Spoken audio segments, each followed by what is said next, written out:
इस कार्यक्रम के पुण्यार्जक हैं माताजी श्रीमती कमल प्रभा जैन, श्री अमिश कुमार, श्रीमती रीनू जैन, आगम एवं निवेक जैन, वापी, गुजरात।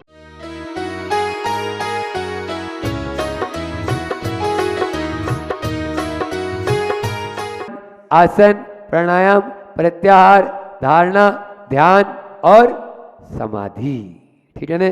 तो वहां पर ध्यान का फल समाधि है, मतलब ध्यान में भी व्यवसाय है। जब तक ध्यान है तब तक व्यवसाय है। उसके बाद तो इसका मतलब ध्यान के बाद की स्टेज है 8वीं स्टेज, ये बिल्कुल सही फिट बैठती है। और समाधि का मतलब संलेखना तो आप लोग मानते ही हैं, है ना, वो भी समाधि होती है, वो भी अपन को प्राप्त करना ही है। तंत्र का मतलब सिद्धांत, तंत्र का मतलब शास्त्र, तंत्र का मतलब राज, जैसे गणतंत्र है ना, राजतंत्र, लोकतंत्र, तंत्र बोलते हैं ना।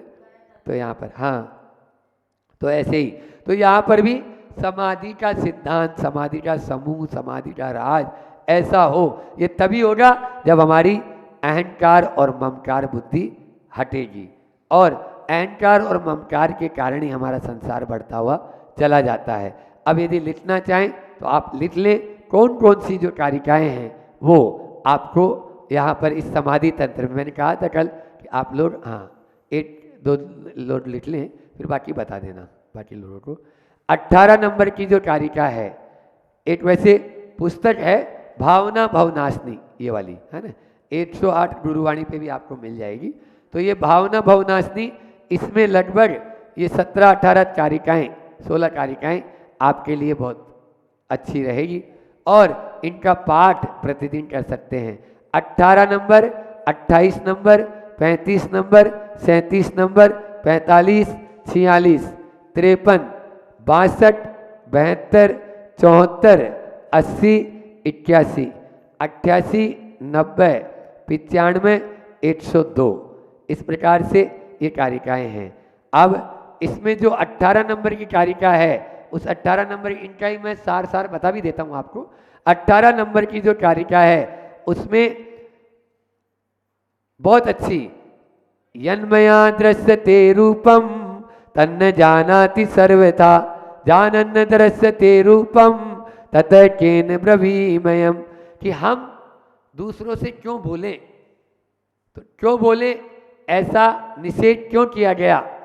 तो उसके लिए यहाँ पर ये 18 नंबर की कारिका जो है हमको सचेत कर रही है, क्योंकि ये जो जगत दिख रहा है, यन्मया दृश्यते रूपन, इंद्रियों के द्वारा जो दिखाई पड़ रहा है, पूरा का पूरा मेरे द्वारा ये जो संसार देखा जा रहा है वह सब अचेतन है। क्या है? अचेतन है। और जो देख रहा है वो चेतन है, जो देख रहा है वो चेतन है। और अचेतन चेतन को जान सकता है क्या? बोलो, नहीं जान सकता। इसलिए फिर हम किससे बात करें, किसको देखें, किससे यानी सोचें, ऐसा यहाँ पर। तो इंद्रियों से जो कुछ भी दिखाई दे रहा है वह मैं नहीं हूँ, मेरी आत्मा ही मैं हूँ, ऐसा। इसलिए मैं किससे बात करूँ, क्यों बात करूँ। हाँ, व्हाट आई एम, उस दिन मैंने कहा था प्रवचन के दिन, व्हाट आई एम डूइंग, 4 शब्द है। मैं कौन हूँ, मेरा क्या है, मैं क्या कर रहा हूँ और मुझे क्या करना चाहिए। समझ में आ रहा है? तो व्हाट आई एम डूइंग, मैं मुझे क्या करना चाहिए और मैं क्या कर रहा हूँ, ये जब तक प्रश्न अपने आप से नहीं करेंगे तब तक हम वचनालाप से नहीं बचेंगे। 28 नंबर की जो कारिका थी, उस 28 नंबर की कारिका में हम इसका एक बार फिर से दोबारा रिपीट कर देंगे, लेकिन अभी यहाँ पर आपको इन 16 कारिकाएँ जो हमने छांटी है, उन 16 कारिकाओं का शॉर्ट में आपको बता देते हैं। बहुत ही अभी अपना स्वास्थ्य शिविर का शिविर चल रहा है ना, इसमें जो भावना योग है, उस भावना योग का प्रादुर्भाव इसी कारिका के माध्यम से हुआ। आप कोई भी ध्यान कराने वाला है वो इसी कारिका के माध्यम से ध्यान कराते हैं, और वो कारिका है 28 नंबर में, समाधि तंत्र में आप लोगों को पूज्यपाद स्वामी ने हजारों साल पहले दे दी। सोहमित्यात्म संस्कारास तस्मिन् भावनया पुनः तत्रैव दृढ़ संस्काराल लभते आत्मनि स्थितिम। यानी जो सोहम के संस्कार हमारे भीतर में लाना है, परमात्म पद की यदि भावना अपन को बार बार करना है, तो वह मैं हूँ, वह मैं हूँ, वह मैं हूँ, उसको श्वास श्वास पर बसा लेना है। तभी ज्ञानी पुरुष उस परमात्म पद को प्राप्त कर सकते हैं। तत्रैव दृढ़ संस्कारात लभते आत्मनि स्थितिम। यानी हम उस स्थिति में तभी पहुंच पाएंगे जब अपने भीतर में सोते जागते उठते बैठते सो हम सो हम सो हम सो हम सो हम सो हम सो हम सो हम सो हम ये करते रहेंगे। तब अभी प्रवचन भी सुन रहे हैं तो सो हम इस प्रकार से जब तक ये नहीं बैठाएंगे तब तक आपका नहीं हो पाएगा। तो परमात्म पद की भावना तभी हमारी हो पाएगी। इसलिए लेकिन क्या करें, आदमी जो चीज़ चाहेगा वही मिलेगी ना। और मैंने उस दिन जब प्रवचन किया था तो टूटी चप्पल और सड़े टमाटर का उदाहरण दिया था, है ना। आदमी को वही मिलती है, टूटी चप्पल और सड़े टमाटर का ध्यान मत करना, ये बोलते ही वो हमेशा उसी का ध्यान करता है, तो वही मिलेगा। इसलिए अपनी आत्मा को यदि परमात्मा बनाना चाहते हो तो यहाँ पर 28 नंबर की कारिका बहुत सुंदर, जो ध्यान के लिए आगे बढ़ने साधकों के लिए अच्छी है। फिर 35 नंबर की कारिका में यहाँ पर निर्विकल्प जो है मन, उसमें आत्मदर्शी, वही आत्मदर्शी है। रागद्वेषादि कल्लोले रलोलम यन्मनोजलम सपश्यतात्म मनस्तत्वम सतत्वम नेतरोजन। जैसे आप तरंगायित जल में अपना प्रतिबिंब देख सकते हैं क्या? जो जल हिलता रहेगा उसमें आप अपना चेहरा देख पाएंगे? बोलो ना। तो फिर जब आप हिलते हुए जल में अपना चेहरा नहीं देख सकते तो हिलते हुए मन में, हिलती हुई आत्मा में, आपके तरंगायित जो आत्मा है उसमें आप अपना आत्मा का ध्यान कैसे कर पाएंगे? नहीं कर पाएंगे। हमने इसका टाइटल दिया था तरंग नहीं अंतरंग को देखो। रागी खाने वालों वैरागी की बात को अच्छे से समझो। हाँ, कुछ लोग रागी खाते हैं ना, तो रागी खाने वालों वैरागी की बात को अच्छे से सुनो, ऐसा हमने उस समय आपको बताया था। फिर आगे 37 नंबर की कारिका में वास्तव में इंद्रियों को वश में कैसे कर सकते हैं, बहुत अच्छा यहाँ पर दिया था कि अविद्याभ्यास संस्कारात् रेखावशम क्षिप्यते मन तदेव ज्ञान संस्कारे स्वतस्तत्वेत तत्वेव तिष्ठते। कि यहाँ पर बताया कि शरीरादि की अशुचि का आप जब तक भान नहीं करेंगे, जो अज्ञानी है वो शरीर को शाश्वत मानता है और जो ज्ञानी है उस शरीर को नश्वर मानता है। यहाँ पर भी अविद्या के संस्कार को आप उसके वश में न रहकर विद्या के संस्कार को, ज्ञान के संस्कार को अपने ऊपर हावी करेंगे, तभी आत्मा में तिष्ठित हो पाएंगे, आत्मवशी तभी कहला पाएंगे। आगे आपको 45 नंबर की जो कारिका थी उसमें यहाँ पर हमने बताया था कि जो पुराने संस्कार है, ये भी बहुत इम्पोर्टेंट कारिका है कि हमारे पुराने संस्कार पीछा नहीं छोड़ते। और आचार्य पूज्यपाद स्वामी कह रहे हैं जानन्नप्या मनस्तत्वम विविक्तम भावयन्नपि पूर्व विभ्रम संस्कारात् भ्रांति भूयोपि गच्छति। यानी जो पुराने संस्कार हैं वो उखड़ ही जाते हैं कहीं न कहीं से। जैसे बोलते हैं ना, मैंने उदाहरण दिया था, लगी हुई चोट पर वापस तुरंत लग जाती है। हाँ, जहाँ घाव होता है ना, वो अंगूठे पे देखो आप, अंगूठे पे एक बार लग गई फिर से ठोकर वहीं लगेगी। ये पूर्व विभ्रम संस्कारात्, अनादिकाल के संस्कार आत्मा में पड़े हुए हैं, तो वही उखड़ के आ जाते हैं। और उस समय प्रवचन में हमने यही बोला था कि मत फिसलो बाहर की सफाई पर और वर्क चांदी का चढ़ा है गोबर की मिठाई पर।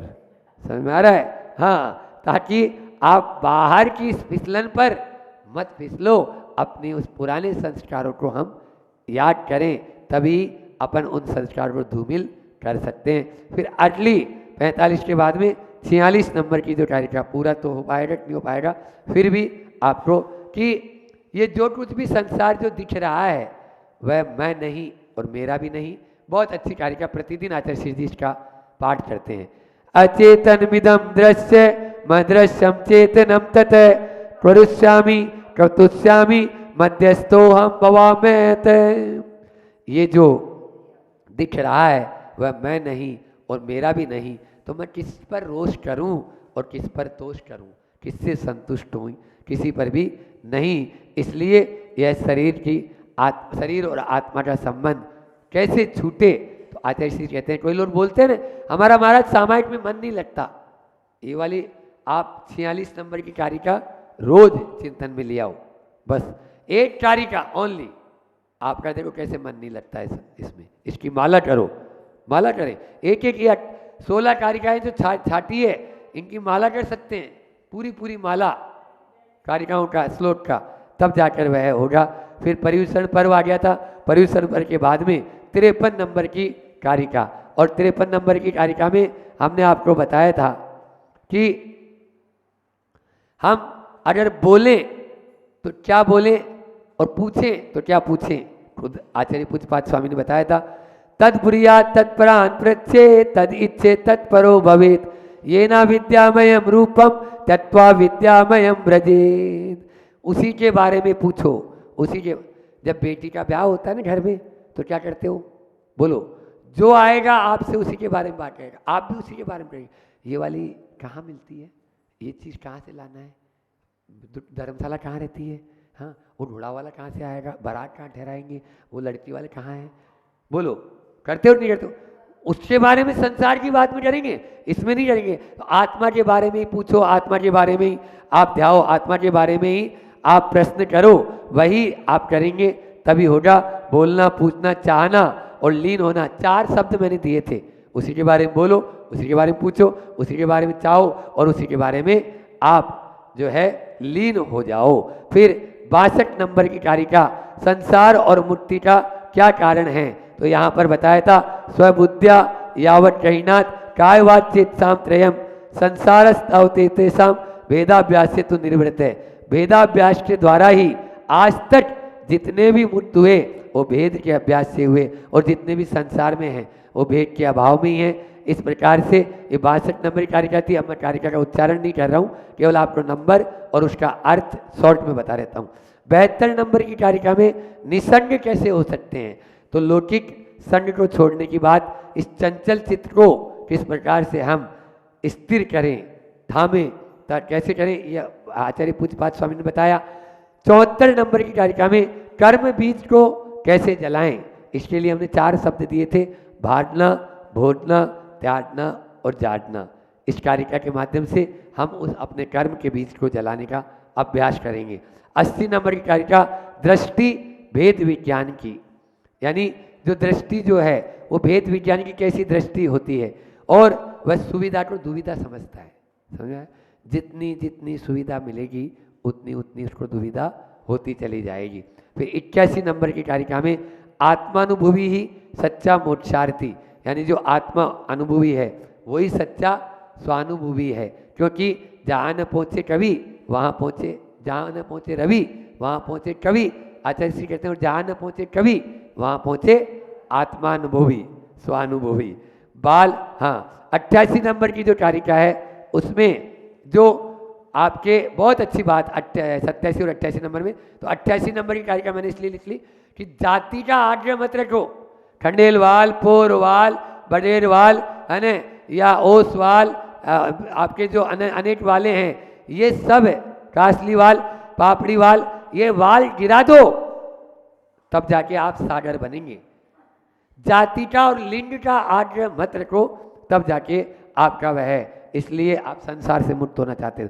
90 नंबर की कारिका में यहाँ पर मोही जीव की विचित्र दशा का वर्णन किया, और उसने कहा कि देखो सब कुछ छोड़ के मुनि महाराज जी सब कुछ छोड़ देते हैं और उसके बाद पुलंदा का पुलंदा बन जाता है। मुनि महाराज को सचेत कर रहे हैं, सब कुछ छोड़ दिया था, जिस दिन दीक्षा ली थी सब छोड़ा, और उसके बाद में रागी अगर वन में भी जाएगा तो मंदिर के नाम पर महल बनाएगा, ऐसा मैंने कहा था उस समय। और 95 नंबर की कारिका में आत्मलीन न होने का कारण, कि आत्मा में लीन नहीं होने का कारण क्या है, तो श्रद्धा, उसमें आया था ना कि यत्रेव आयति पुंस श्रद्धा तत्रेव जायते, यत्रेव जायते श्रद्धा चित्तम तत्रेव लीयते। ये बहुत अच्छी कारिका है, आप लोग उसका भी स्वाध्याय करेंगे। और 102 नंबर की कारिका में बताया कि आपका सुविधा में कभी भी ज्ञानार्जन नहीं होगा। अदुक्ष भावितम ज्ञानम दुक्ष सन्निधो क्षीयते। जैसे सुख में ज्ञान अर्जन करेंगे तो दुख आने पर वो कपूर की तरह उड़ जाएगा। अपने अपने बेटा बेटी को पढ़ा रहे हो, सुविधा देना बंद कर दो। कोई सुविधा नहीं उनको, अपने खुद के पैरों पर खड़े हो। एक दिन अपने हाथ से 20,000 25,000 का मोबाइल लाएगा, पता लग जाएगा उस लड़की को। लेकिन नहीं, बेटी है हमारी, पूना में रेवे है, दे दो तो अब भाग जाएगी आपके घर से, भाग के जाएगी। हाँ, इसलिए 102 नंबर कारिका इस प्रकार से यह है पूरा का पूरा अपन को ग्रंथराज। ये 16 कारिकाओं के बारे में मैंने आपको बताया। ये पुस्तक भी आपको अवेलेबल भी हो जाएगी, आप ले लेना, उसके माध्यम करें। आज अपना यह पूरा ग्रंथ हो गया। अपन आचार्य पूज्यपाद स्वामी के चरणों में अपनी विनयाञ्जलि अर्पित करते हैं और चाहते हैं कि जिस प्रकार से अध्यात्म का उन्होंने अपन को निचोड़ दिया है, उसको आत्मसात करते हुए अपन अपने मार्ग में आगे बढ़ते चले जाएं। आचार्य गुरुवर जो है, उन्होंने पूज्यपाद स्वामी के चरणों में ये पंक्तियाँ लिखी। पूज्यपाद गुरुपाद में प्रणाम हो सौभाग्य, पाप ताप संताप जटे और बड़े वैराग्य।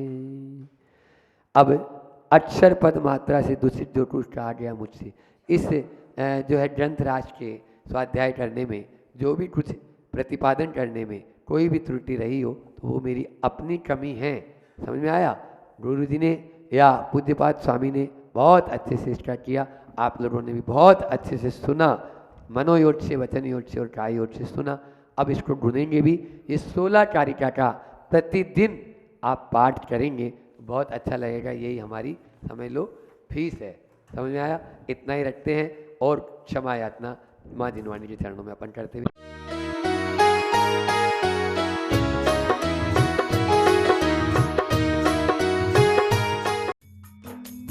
इस कार्यक्रम के पुण्यार्जक थे माताजी श्रीमती कमल प्रभा जैन, श्री अमिश कुमार, श्रीमती रीनू जैन, आगम एवं निवेक जैन, वापी, गुजरात।